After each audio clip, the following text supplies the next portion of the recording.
Russia ये जंग हार चुका है। ऑन February 24, 2022 को सुबह के 2 बजे के आसपास रशिया के प्रेसिडेंट व्लादिमीर पुतिन एक अनाउंसमेंट करते हैं। Day of lashing out at NATO, Putin made an explosive announcement on state television. I think it is necessary to make a long overdue decision to immediately recognize the independence and sovereignty of the Donetsk People's Republic and the Luhansk People's Republic. बाकी दुनिया के लिए जिसका मतलब था जंग। On Wednesday नवंबर 3, 2021 को Ukraine की डिफेंस मिनिस्ट्री ये अनाउंस करती है कि यूक्रेन के बॉर्डर के पास 90,000 से ज़्यादा रशियन ट्रूप्स देखे गए हैं, जो कि धीरे धीरे पूरे यूक्रेन को घेरते जा रहे थे। और तब से रशिया का मिलिट्री प्रेजेंस यूक्रेन के आसपास बढ़ता ही गया है, जो कि आप इन सैटेलाइट इमेज को देख के काफ़ी अच्छे से समझ सकते हैं। ये इमेजेस वेस्टर्न रशिया के येना शहर से लिए गए हैं, जहां आप साफ साफ देख सकते हैं कि सितंबर तक जो इलाका पूरा खाली मैदान हुआ करता था, नवंबर आते आते वहां पे काफ़ी बड़ी मिलिट्री सेटलमेंट बन गई। पर सबसे ज़्यादा चिंता यूक्रेनी डिफेंस मिनिस्ट्री को इस बात से हो रही थी that along with the soldiers and supplies there were medical units, hospital tents and a lot of fuel reserve. इतने बड़े स्केल पे प्रिपरेशन कभी भी कोई देश किसी मिलिट्री एक्सरसाइज के लिए नहीं करता है। These were the preparations for a war. Russians खुद को जंग के लिए तैयार कर रहे थे। और 24 फरवरी 2022 को यूक्रेनी गवर्नमेंट का यह डर सच हो जाता है। तो पार्ट 1 में हमने देखा था क्या वो रीजंस थे जिनकी वजह से रशिया ने यूक्रेन पे हमला किया, और हमने कंक्लूड किया था कि पॉलिटिकली रशिया के प्रेसिडेंट व्लादिमीर पुतिन का रशिया को उसकी फॉर्मर यूएसएसआर की ग्लोरी को रिवाइव करना, इंटरनेशनली नेटो का ईस्टवर्ड एक्सपेंशन, इकोनॉमिकली यूक्रेन में डिस्कवर हुआ ऑयल इत्यादि प्राइमरी रीजंस थे रशिया के यूक्रेन के ऊपर हमला करने के। And as a UPSC aspirant 24 फरवरी से लेके अब तक के करंट के डेवलपमेंट्स को देख के मैं ये बड़े कॉन्फिडेंस के साथ कह सकता हूँ कि अगर रशिया ने यूक्रेन हथिया भी लिया तो भी वो इस जंग को नहीं जीत पाएगा। इनफैक्ट मैं तो ये आर्ग्यू करूंगा that Russia has already lost. There are big explosions taking place. People here are going to be waking up to a very different country than the one they went to sleep in. Look, we were sitting in basements and they were walking around everywhere shooting.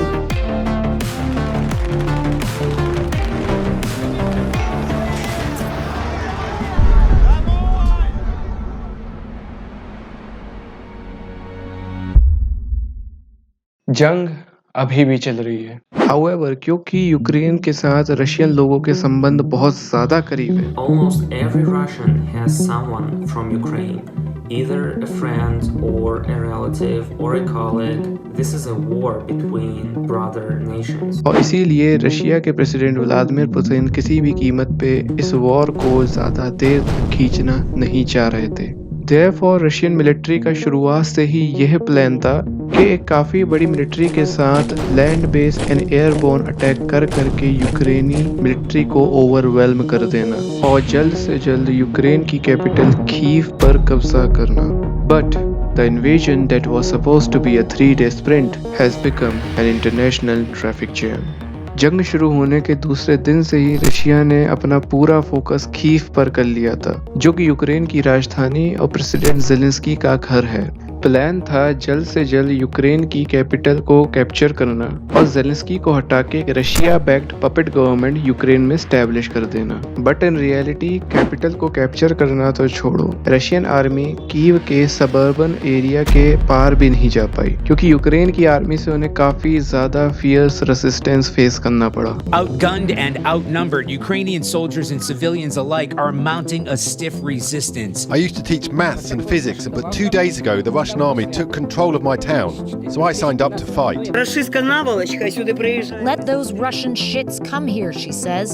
We are ready to greet them. और जैसे जैसे दिन बढ़ते गए और ये जंग और ज्यादा खिंचती गई, रशियन आर्मी की कमजोरियां बाहर आनी शुरू हो गई। सोशल मीडिया पे पिक्चर सर्कुलेट होने लगी जहां हमने देखा 1-1 किलोमीटर लाइन रशियन टैंक्स की खाली पड़ी है, क्योंकि रशियंस ने अपने टैंक्स को अबेंडन कर दिया। आप पूछेंगे क्यों? टैंक्स में फ्यूल ही नहीं बचा था। सोल्जर्स को दुकानों से राशन और फ्यूल चोरी करते हुए पाया गया। रशियन ट्रूप्स यूक्रेनी लोगों से डायरेक्शंस पूछ रहे थे, शायद वो भूल गए थे इन्हीं के घर अभी हमने उजाड़े हैं। इन शॉर्ट, अगर साधारण भाषा में बोलें तो Russian forces were looking disorganized and disoriented. On the other hand, the Ukrainian defense included one very important thing that Russian offense seemed to miss: the importance of logistics. In the famous words of General John J. Pershing, infantry wins battles, logistics wins war. जिनको नहीं पता, logistics सेनाओं के ठहरने और यातायात के प्रबंधों को कहते हैं। जब बात लॉजिस्टिक्स मैनेजमेंट की आती है तो मेजॉरिटी वेस्टर्न नेशन एक पुल बेस्ड सिस्टम को फॉलो करते हैं, जिसके अंतर्गत फाइटिंग फोर्सेस अपनी जरूरतों के अनुसार रीसप्लाईज ऑर्डर करती हैं। On the other hand, Russian military predominantly एक पुश बेस्ड सिस्टम को फॉलो करती है, जिसके अंतर्गत एक सेंट्रल अथॉरिटी डिसाइड करती है कि कितना आइटम कब कौन सी बटालियन को देना चाहिए, based on future estimates and historical data. इस लॉजिस्टिक्स सिस्टम के अंदर आप कभी भी 100% किसी आइटम की डिमांड प्रिडिक्ट नहीं कर सकते हो। ये माना जा रहा था कि रशियन फोर्सेस बिना किसी लॉजिस्टिकल सपोर्ट के खुद को 3 दिन तक सस्टेन कर सकती है, इतने उनके पास खाने के और फ्यूल के रिजर्व्स थे। रशियन मिलिट्री की नींव है उसका रेलवे नेटवर्क, जो कि दुनिया का तीसरा सबसे बड़ा रेलवे नेटवर्क है। इसीलिए यूक्रेनी मिलिट्री ने रशिया और यूक्रेन के बीच सभी मेजर रेलवे जंक्शंस को उड़ा दिया, जिसकी वजह से रशिया की मेजॉरिटी सप्लाई लाइन चरमरा गई, thus forcing Russians to switch their logistics from train to trucks. And well, Russia does not have enough trucks.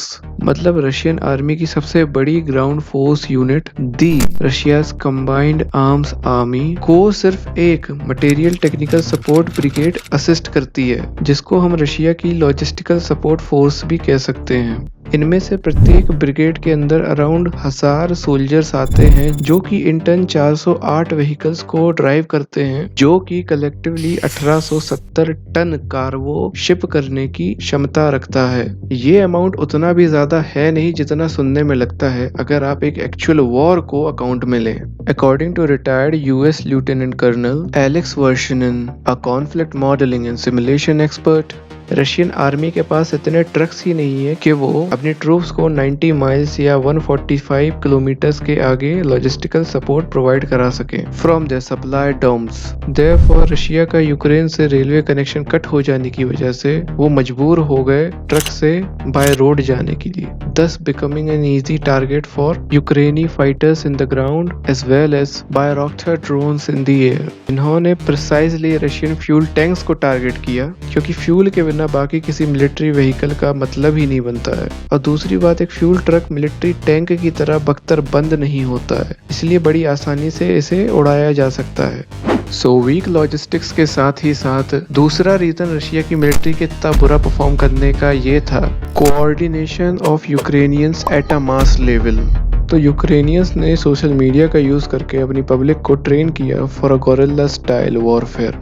उन्होंने सोशल मीडिया पे पोस्ट सर्कुलेट करी about telling people the importance of destroying Russian fuel trucks, क्योंकि एक fuel truck normal tank के मुकाबले पूरी तरह बख्तर बंद नहीं होता है, उसे एक आम आदमी भी नॉर्मल कॉकटेल बॉम्ब की मदद से उड़ा सकता है। बहुत से यूक्रेनियन हैकर्स ने रशियन मिलिट्री के रेडियो सिग्नल्स को हैक करके उनकी लोकेशन सोशल मीडिया पे सर्कुलेट करी, जिसकी वजह से आर्मी को एक पिन पॉइंट प्रिसाइज अटैक करने में काफी ज्यादा आसानी हुई। खैर, मोटा मोटा सोशल मीडिया का यूज करके यूक्रेन ने अपनी पूरी आबादी को ऑर्गेनाइज किया गोरिल्ला वॉरफेयर के लिए, जो कि रशियंस को बहुत महंगा पड़ा। मतलब भाई साहब, एक चचा तो ट्रैक्टर में बांध के पूरा टैंक ही ले गए। हाँ भाई, टैंक ले गए, मजाक नहीं कर रहा मैं। और वो देखो पीछे बेचारा रशियन सोल्जर भागे जा रहा। यूक्रेन की गवर्नमेंट तो और सोने पे सुहागा, अनाउंस कर दिया कि जितने भी यूक्रेनियंस हैं जिन्होंने रशियन टैंक्स को हड़पा है, उस पे उन्हें कोई टैक्स नहीं देना पड़ेगा। लोगों ने तो आतंक मचा दिया। फिर जिनके पास भी ट्रैक्टर था उनने टैंक उठाने शुरू कर दिए, और जो लोग इतने फाइनेंशियली कैपेबल नहीं भी थे उनने भी काफी कंट्रीब्यूट किया। इन भाई साहब को देखिए, लैंड माइन को ऐसे हाथ में लेके घूम रहे हैं जैसे खिलौना हो। एक भाई ने तो अपने एक हाथ से पूरा टैंक ही रोक दिया, टैंक रोक दिया हाथों से। बाहुबली देख के आया होगा।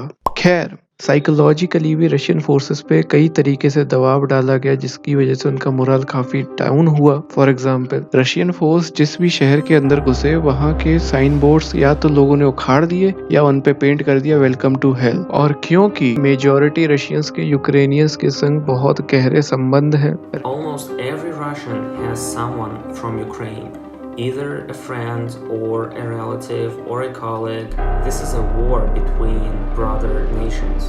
इसलिए रशियन सोल्जर्स भी फुल ऑन अटैक यूक्रेनियंस पे नहीं कर पा रहे थे जितना डैमेज करने की उनकी क्षमता एक्चुअल में है। और उनकी मनोदशा का हाल आप इस रशियन सोल्जर के मैसेजेस पढ़ के समझ सकते हैं जो कि उसने अपनी माँ को भेजे थे। मम्मी, मैं यूक्रेन में हूँ। यहाँ एक बहुत भारी जंग चल रही है। मैं डरा हुआ हूँ। यहाँ हर जगह बम गिराया जा रहा है। सिविलियंस को भी टारगेट किया जा रहा है। हमें बताया गया था कि यूक्रेन के लोग हमारा स्वागत करेंगे, लेकिन ये तो हमें रोकने के लिए हमारी गाड़ी के नीचे तक आने को तैयार है। ये लोग हमें फासिस्ट बुला रहे हैं। मम्मी, ये सब बहुत मुश्किल है। अनफॉर्चुनेटली ये जवान अब तक मर चुका है। इन सभी चीज़ों ने ऑलरेडी कंफ्यूज्ड रशियन आर्मी के मोरल को और ज़्यादा डाउन कर दिया। अगर इकोनॉमिक फ्रंट पे हम बात करें तो भी रशिया को ये जंग काफ़ी ज़्यादा महंगी पड़ी है। रशियन करेंसी रूबल कुछ ही दिनों में बहुत ही तेज़ी से नीचे आई है। हालांकि रशिया की करेंसी तो 2012 से ही डॉलर के अगेंस्ट डिवैल्यू होती जा रही थी। 2012 में जहां $1 30 रूबल के आसपास हुआ करता था, जनवरी 2022 में उसकी वैल्यू 70 रूबल के आसपास हो जाती है। और अब जंग शुरू हो जाने के बाद तो करेंसी ऐसी क्रैश करी है कि $1 150 रूबल तक पहुंच गया था। हाइपर इन्फ्लेशन का खतरा साफ साफ दिख रहा है। लोगों की सालों से जमाई हुई पूंजी एक झटके में आधी से कम हो गई। लोगों को डर है कि रशिया की हालत वेनेजुएला जैसी ना हो जाए। ये सब होता देखकर किसी भी देश का स्टॉक मार्केट बड़ी ही तेजी से क्रैश करेगा। और इसी डर से रशिया ने अपना स्टॉक मार्केट बंद करके रखा है जिस दिन से उसने यूक्रेन पे हमला किया था। वीजा और मास्टर कार्ड दो सबसे बड़े पेमेंट प्रोसेसिंग प्लेटफॉर्म दुनिया के, जिनके थ्रू रशिया का 70% से ज्यादा पेमेंट ट्रांजैक्शन होता है, उन्होंने रशिया में अपने सारे ऑपरेशंस बंद कर दिए हैं। जितनी भी बड़ी मल्टीनेशनल कॉर्पोरेशंस हैं जिनके अमेरिका से काफी अच्छे टाइज हैं, उन्होंने अपने रशिया में ऑपरेशंस बंद कर दिए हैं। 33 देशों ने अपने एयर स्पेस को रशिया के लिए ब्लॉक कर दिया है। मतलब रशियन विमानों को उन देशों के एयर स्पेस में एंटर करने की मनाही है। नतीजा क्या हुआ? 1,50,000 से ज्यादा रशियन टूरिस्ट जो जंग शुरू होने के पहले रशिया से बाहर गए हुए थे, अब उनके लिए वापस आना बड़ा मुश्किल हो रहा है। जो बड़े बड़े ऑयल जाइंट्स हैं, BP और एक्सन मोबाइल, उनका भी रिस्पॉन्स एक जैसा ही रहा है। BP ने कहा है वो अपना 19% stake Russian state own energy company से डंप कर देंगे। ये रशिया के बिजनेस पॉइंट ऑफ व्यू से काफी खतरनाक बात है, क्योंकि बाहर की फॉरेन कंपनीज रशिया से अपनी इन्वेस्टमेंट वापस खींचती जा रही है। देयरफॉर अगर कोई कंपनी पहले रशिया में इन्वेस्ट करना कंसिडर कर भी रही थी, अब वो डेफिनेटली रशिया में इन्वेस्ट नहीं करना चाहेगी। इन सारी चीजों से देश में आए पैसे पे, स्पेशली फॉरेन डायरेक्ट इन्वेस्टमेंट पे बहुत खराब असर पड़ता है। फिर भी अभी तक मैंने जितने भी एग्जांपल्स बताए, ये सारे प्राइवेटली ओन्ड कंपनीज थी जिन्होंने रशिया के अगेंस्ट एक्शंस लिए। पर सरकारों ने भी रशिया के खिलाफ काफी सख्त कदम उठाए हैं सैंक्शंस के रूप में। सैंक्शंस का मतलब ही होता है किसी देश को पनिश करना क्योंकि उन्होंने किसी इंटरनेशनल ट्रीटी को तोड़ दिया, या फिर वो बहुत ही ज्यादा एग्रेसिवली बिहेव कर रहे थे, या फिर किसी देश के संग साइन किए हुए एग्रीमेंट पे वो खरे नहीं उतरते हैं। अंडर सैंक्शंस पनिशमेंट बड़े ही अलग अलग तरीके से दी जा सकती है दूसरे देशों को, पर मोस्ट ऑफ द टाइम ये फाइनेंशियल रिस्ट्रेन के रूप में ही दी जाती है। ये इकोनॉमिक सैंक्शंस होते हैं जो कि प्राइमरीली उस देश की इकोनॉमी पे टारगेट किए जाते हैं। और रशिया पे भी एज अ रिटेलिटरी मेजर कई देशों ने कई इकोनॉमिक सैंक्शंस लगाए हैं, पर सबसे खतरनाक सैंक्शन रशिया पे लगाया गया है in the form of Swift block, under which Russian banks को स्विफ्ट पेमेंट सिस्टम से ही ब्लॉक कर दिया गया है। अब आप पूछेंगे क्या है ये स्विफ्ट सिस्टम? स्विफ्ट यानी कि society for world wide interbank financial telecommunication एक तरह का पेमेंट प्रोसेसिंग सिस्टम है जिसे वर्ल्ड वाइड यूज किया जाता है। इसे आप एक तरह से इलेक्ट्रॉनिक बही खाते के रूप में भी समझ सकते हैं। ये खुद तो कोई फंड ट्रांसफर करता नहीं है, पर उन फंड के ट्रांजैक्शंस का मैसेज एक बैंक से दूसरे बैंक में रिलाय करता है। फॉर एग्जाम्पल, बैंक ए ने एक्स अमाउंट ऑफ मनी अपने बैंक से विड्रॉल किया और उसे बैंक बी में डिपॉजिट कर दिया। इस पूरे हो रहे ट्रांजैक्शन का लेखा जोखा ये स्विफ्ट सिस्टम रखता है कि हाँ, बैंक ए से x amount of money withdraw हुआ है और बैंक बी में x amount of money deposit हो गया है। ये एक ऐसा पेमेंट का सिस्टम है जो कि इंटरनेशनली यूज किया जाता है by more than 11,000 financial institutions, more than 200 countries, और हर बड़े देश का सेंट्रल बैंक इस पेमेंट सिस्टम को यूज करता है। इन शॉर्ट, आज की डिजिटल वर्ल्ड के फाइनेंशियल ट्रांजैक्शन की बैकबोन ये स्विफ्ट सिस्टम है, जिससे रशिया को ब्लॉक कर दिया गया है, जो कि सही में रशिया के लिए काफी खतरनाक बात बन जाती है। अब यूक्रेन पे हमला करने के पहले ही रशिया ने इन सैंक्शंस को एंटिसिपेट किया हुआ था और इसीलिए रशिया का सेंट्रल बैंक अपने फॉरेक्स रिजर्व्स को काफी स्ट्रॉन्ग करता जा रहा था, ताकि जब इकोनॉमिक सैंक्शंस आए तो उसकी इकोनॉमी को ज्यादा दिक्कत ना हो। पर इस बार सैंक्शंस कुछ ज्यादा ही सिवियर हो गए हैं। यूसी, जितने भी मेजर पावर्स हैं, यूएस, कनाडा, यूरोप, इन्होंने रशिया के सेंट्रल बैंक के एसेट्स को फ्रीज कर दिया है। साधारण भाषा में बोले तो जो फॉरेक्स रिजर्व्स रशिया के सेंट्रल बैंक ने जोड़ के रखे थे अपने पास, अमेरिका, कनाडा, यूरोपियन यूनियन, इन्होंने बोला है कि हम उन फॉरेक्स रिजर्व्स को, उन डॉलर्स, उन पाउंड्स, उन यूरोस को हम एक्सेप्ट ही नहीं करेंगे। रशिया को ये चीज काफी ज्यादा बुरी तरीके से हिट करी। You see, as a oil exporting nation, Russia के पास फॉरेक्स रिजर्व्स की भरमार थी। अगर रिपोर्ट्स की माने तो रशिया के पास अराउंड $600 बिलियन से ज्यादा के फॉरेक्स रिजर्व्स है, जो कि उसे 5वां सबसे बड़ा देश बना देता है with most amount of forex reserves. ये चीज इंटरनेशनल ट्रेड में बहुत ज्यादा आपको लेवरेज देती है और प्लस आपकी करेंसी को भी डिवैल्यू होने से काफी ज्यादा बचाती है। पर जब से अमेरिका, यूरोप, इन सभी ने ये डिक्लेयर किया कि हम रशिया के फॉरेक्स रिजर्व्स को फ्रीज कर रहे हैं, तो अभी शॉर्ट टर्म में उनकी कोई वर्थ बची नहीं है। इसीलिए इस एक चीज ने रशियन इकोनॉमी को काफी ज्यादा हिला के रख दिया है, जो कि आप रशियन करेंसी रूबल के क्रैश कर रहे प्राइस को देख के समझ सकते हैं। And the final nail in the coffin is this: Putin war on Ukraine has united the whole of West against one single enemy. NATO एक मिलिट्री अलायंस जो कि बनाया ही गया था यूएसएसआर के इन्फ्लुएंस को कर्टेल करने के लिए, उसे दोबारा से एक पर्पस मिल गया है, एक कॉमन एनिमी जिसके खिलाफ वो सारे मिलके खड़े हो गए और यूक्रेन की वो हर तरीके से मदद कर रहे हैं in terms of money, aid, refugee support for the victims इत्यादि। So right now, Russian leadership is in the damage control mode. They need to get out of Ukraine without losing face. ये Vladimir Putin के interest में है कि वो negotiations Ukraine के साथ जल्द शुरू कर दें, ना कि बाद में। बाकी ये ज़ेलेंस्की के इंटरेस्ट में है कि वो नेगोशिएशंस को जितना डिले कर सके उतना करने की कोशिश करें, ताकि वेस्टर्न वर्ल्ड के द्वारा इम्पोज किए हुए सैंक्शंस रशिया की इकोनॉमी को थोड़ा और वीक कर दें, जिससे रशिया और डेस्परेट हो जाएगा वॉर को जल्द से जल्द खत्म करने के लिए। एंड देयरफॉर जो नेगोशिएशंस इनके बीच में होंगी वो इक्वल टर्म्स पे हो, रशिया कोई अनफेयर ट्रीटी इम्पोज ना कर पाए यूक्रेन पे। पर इसका उल्टा भी पॉसिबल है, क्योंकि रशिया पे ऑलरेडी इतने सारे सैंक्शन लगे हुए हैं, क्योंकि उसकी इकोनॉमी दिन प्रतिदिन और खराब होती जा रही है, सोशल अनरेस्ट बढ़ रहा है, and most importantly Putin can not pull back now without losing face. इन सभी कारणों की वजह से मॉस्को और ज्यादा डेस्परेट हो गया है इस वॉर को जल्द से जल्द खत्म करने के लिए, जिसकी वजह से वो अपने मिलिट्री अटैक्स को और ज्यादा बढ़ा देंगे, मे बी न्यूक्स तक बात पहुंच जाए। इनफैक्ट रशिया ऑलरेडी धमकी दे चुका है न्यूक्स को यूज करने की, और खुदा न खास्ता बात अगर इतनी सिवियर हो जाती है तो ये चीज किसी के लिए भी अच्छी नहीं होगी। सी इज क्वाइट आयरॉनिक, नेटो के बढ़ रहे इन्फ्लुएंस को कर्टेल करने के लिए रशिया यूक्रेन पे हमला करता है, पर अब रशिया के लिए this whole war has become something dangerous to be avoided. Ukraine में जंग अभी भी जारी है। हम में से कोई भी 100% पिन पॉइंट नहीं कर सकता है कि ये जंग किस मोड़ पे जाके रुकेगी। But still one thing I could say for sure कि व्लादिमीर पुतिन किसी भी तरह इस जंग को जीत भी जाएं, फिर भी जो स्वतंत्रता की भावना अब यूक्रेनी लोगों के अंदर घर कर गई है उसे वो कभी बदल ही नहीं पाएंगे। यूक्रेनियंस तब तक लड़ते रहेंगे जब तक उन्हें रशिया से छुटकारा ना मिल जाए। It's my city, it's my hometown, it's my homeland, it's my country, and I'm not the one who should leave. The Russians are the one who should leave. And that is why I say Russia has already lost. मैं हूँ सिद्धांत, आप देख रहे हैं नंदू। जय हिंद।